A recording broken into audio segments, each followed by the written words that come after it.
Karşıgen pişip kaldı. Karşıgen grup bataylı men abi.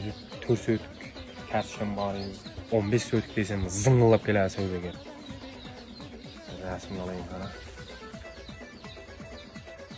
Mana gruppadaşlar ey karşıga bar mana. 15 söt karşıga tappa tayyor boldu. Kimga kerak bolsa mana marhamat.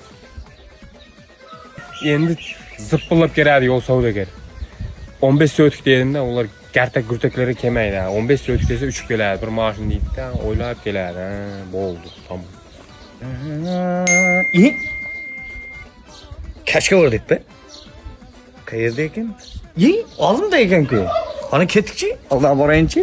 Va dehqon bo. Va dehqon bo.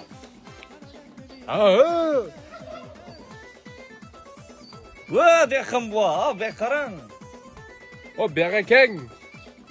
Ya, assalomu alaykum. Va alaykum assalom. Charchamayapsizlar.